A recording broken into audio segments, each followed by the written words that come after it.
Tere taas, head kuulajad ja tere ka need kuulajad, kelle te kohta seda kuidagi öelda ei saa. Alustame uudistega, stuudios Rohke Debelak.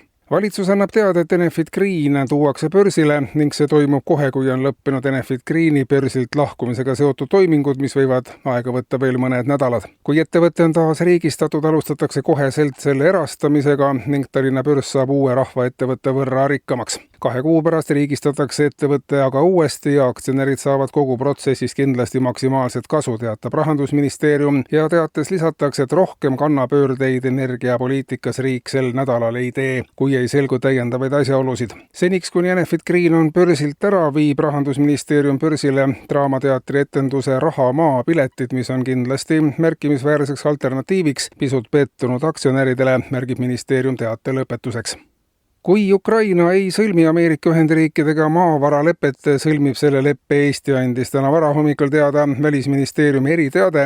Hiljuti USA visiidilt naasnud välisministri sõnul on maavaraleppe Ukrainale kahjulik ja sisult absurdilähedane, mistõttu sobiks Eestile ideaalselt, kuna meie riigil on mitmesuguste kahjulike lepingute sõlmimisel suuri kogemusi. Kogu rahval on pikaaegsed naha üle kõrvade tõmbamise ja lüpsta laskmise kogemused olemas ja samuti on leitud Eesti maapõuest mitmeid julgeoleku garandiks sobivaid maavarasid. Kui Eesti sõlmib USA-Ukraina maavaraleppe Ukraina asemel ise, tõstab see Eesti välispoliitiliselt taas maailmakaardile ja teeb riigi uuesti nähtavaks, prognoosib Välisministeerium. Ja majanduskuritegude vallast. Riigiprokuratuur esitab lähiajal süüdistuse enam kui 20 000 inimesele, keda kahtlustatakse ettevõtlusega tegelemises. Selline arv on jahmatav, ent valitsuse sõnul on tegemist vaid jäämäe tipuga. On inimesi, kes on ettevõtlusega tegelenud terve elu.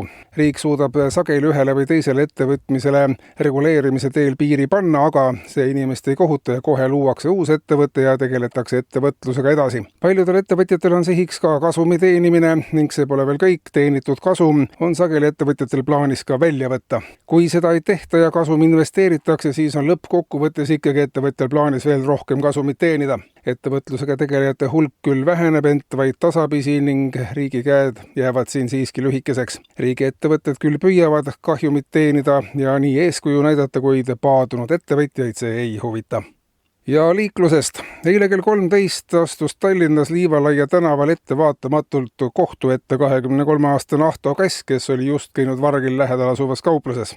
Vaid istungit juhtinud kohtuniku suure vilumuse tõttu õnnestus kohtul karistamisest mööda põigata. Ohtlikke olukordi on olnud viimasel ajal aga palju. Hiljuti pääsesid napilt mitu ärimeest ja riigiametnik, kes olid kohtu ette astunud samuti puhtalt ettevaatamatuse pärast. Eetris olid uudised.